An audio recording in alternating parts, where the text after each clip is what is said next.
Hi, my name is Ken Walker, and welcome to my YouTube channel. I really appreciate your being here. Thank you so much. This first video that I'm doing, I just wanted to share with you a little bit about how this channel got started, more importantly, why it got started. And that story in some ways goes back to the year 2013, over 10 years ago, when I decided at age 59 that I wanted to go to college. And at the time it was to get an associate's degree. But once I started school and got past college algebra, I discovered that I loved learning. So I stayed in school. I transferred to a bachelor's degree program at a four-year school where I majored in Native American Studies and minored in psychology.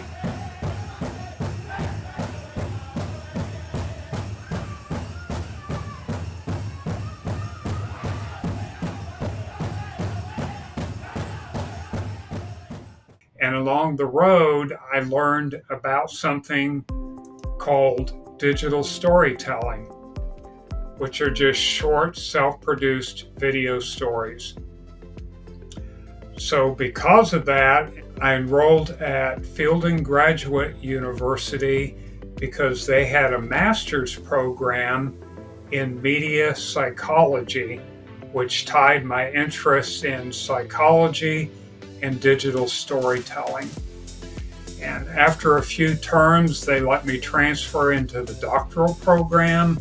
I was really getting into this whole media psychology thing. But about halfway through, two and a half years into the program, just before my birthday in December of 2021, just before Christmas, I got really sick. My wife took me to the ER. After I called my doctor, they did some tests, and a day later I got a call from a nephrologist, somebody that I didn't even know. They told me a little bit about the test results, including the fact that my kidneys had failed. And they said, and now don't freak out. So as you can imagine, I freaked out. They said, don't freak out, but it looks like that you have multiple myeloma. And they went on to explain to me that multiple myeloma was a blood cancer. And so I was really confused. I didn't know what was going on. I went from being really healthy up until not too long before that to being told that I had blood cancer, and that I needed to go to Durango, which was about an hour's drive from where we lived. She told me the call was in the evening, and the nephrologist told me that I needed to go to Durango, to the hospital there, where they had the equipment to do some more testing and also to get me on a kidney dialysis machine, because my kidneys were almost to the point where they were going to shut down. So after my initial treatment and some testing there at the hospital in Durango, they let me go home on Christmas Eve so I could spend Christmas at home.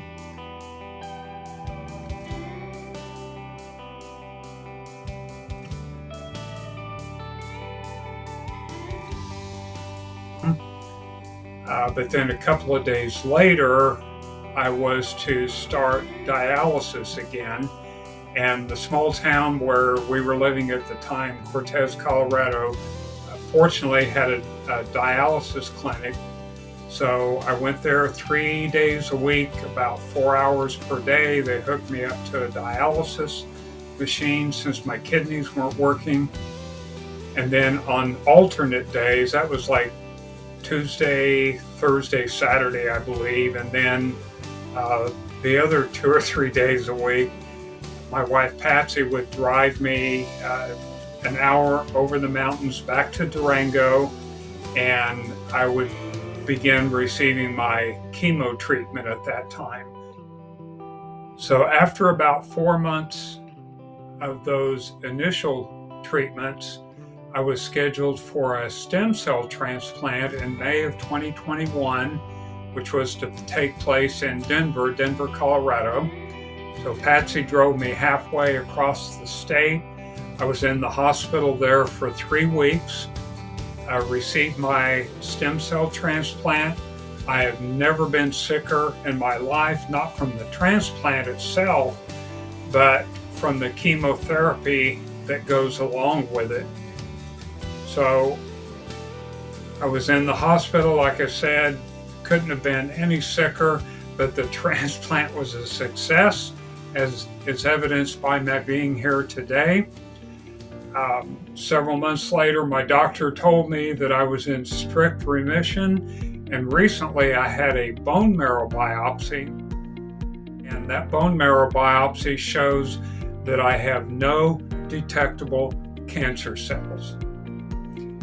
There are a few that are still hiding out in my veins somewhere, but they're at such a low count that they can't even detect them, but they do know that they're there. During that whole time, the recovery period I went through, all the years of treatment that I went through, I was able to keep up with my schoolwork. I went through my dissertation. I did my research project. Whenever I went to treatments, I'd just take my computer and my headphones with me and put those on and sit there for hours on end doing schoolwork with all these other people that were getting treatment either for cancer or for their own kidney problems. But I made it through all that. In August of 2023, I received my PhD. I wanted to make a difference in the world, some way that I could use my education. And I'll share with you a little bit about that starting in October of 2022 when I was scrolling through Twitter. And that's when I made a decision to no longer eat, wear, or use any kind of animal products, and as much as possible to avoid all forms of animal exploitation. I made the decision to become vegan. So I was scrolling through Twitter and I came across a picture of a cow who was in a chute standing in line waiting its turn to be slaughtered. That reminded me of a video that I had seen over 20 years ago, very similar, with a cow being forced down a chute in a slaughterhouse into the slaughter room.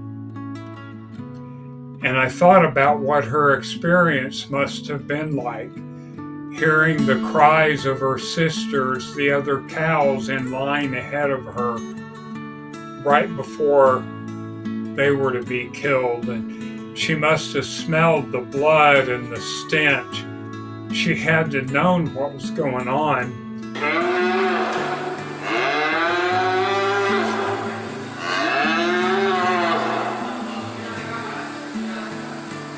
And it just flipped a switch in my mind. That's when I decided to become vegan.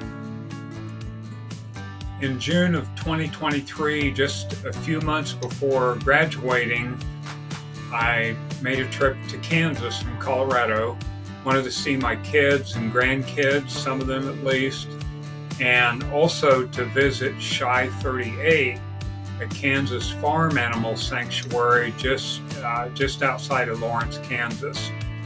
I had this idea that I'd been thinking about. What if I could help animal sanctuaries and the animals that live there, help them tell their stories? So I went to Shy 38. I took lots of pictures and videos. I came home with what I thought was going to be a pretty good volume of material to work with to start thinking about how I could put these videos together. But in media psychology, they don't teach you how to use a phone and a camera.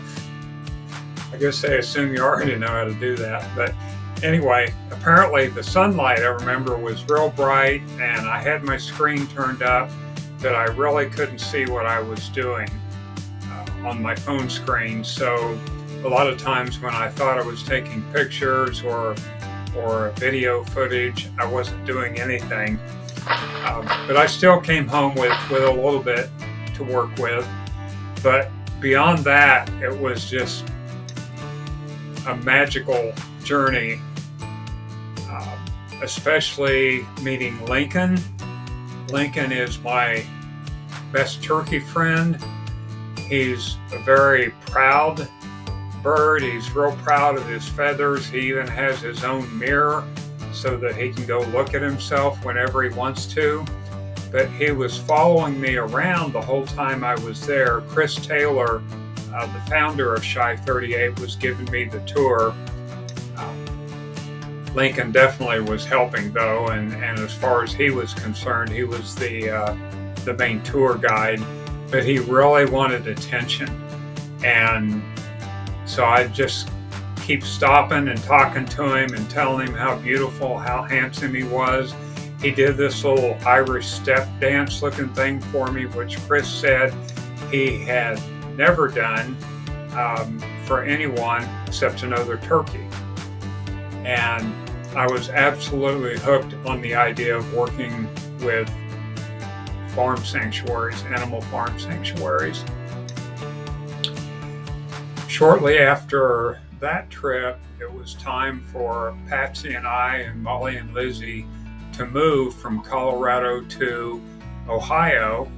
And then after a period of settling in, getting things ready for the house, getting some work done, it was time to put my attention back on the project that I had been formulating in my mind.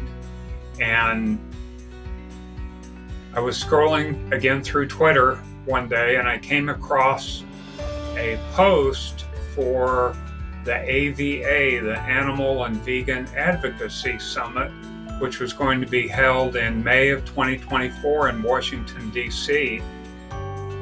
Not too long after that, I registered for AVA. So one of the events there that I signed up for was a sanctuary meetup, primarily for farm animal or farmed animal sanctuary directors, founders, volunteers.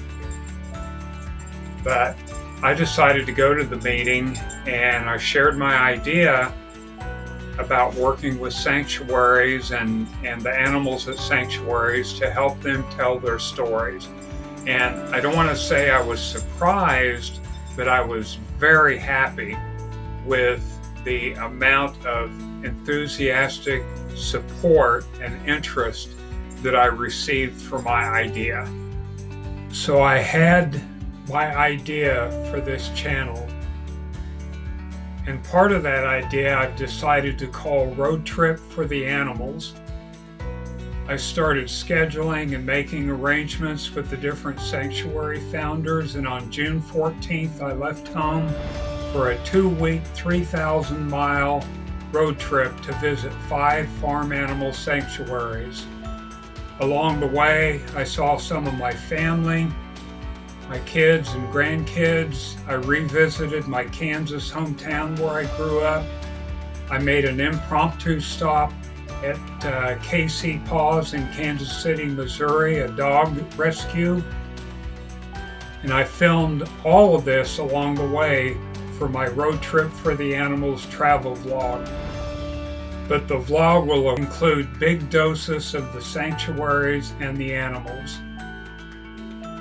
And then I'll have other videos focused on getting to know the people, the animals, and the rescue stories at the sanctuaries, along with a bit of education.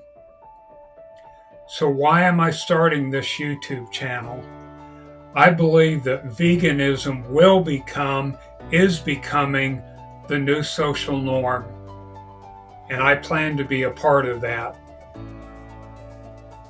I'll share a little bit of my life with you, have some fun doing it while helping the animals. So if you're not vegan, I hope that these videos inspire you to consider veganism. There are plenty of paths out there to veganism, and a lot of people do make the choice and do it just like that. But there are flexitarian diets, vegetarian diets. There's lots to learn about veganism, about not wearing animal products and shopping cruelty-free. And those are things you can jump into right away. Shopping cruelty-free means you stop supporting animal testing. All of my personal products now, my toothpaste, deodorant, etc., all those are labeled cruelty-free. And if you are vegan, I hope these videos help you to consider supporting an animal sanctuary with a monthly donation, or become more active in animal rights outreach. So, why did I start this YouTube channel? It's for the animals. I'll be posting more videos coming soon, lots more animals. So if you like what you see here, please like and subscribe, because this channel is for them.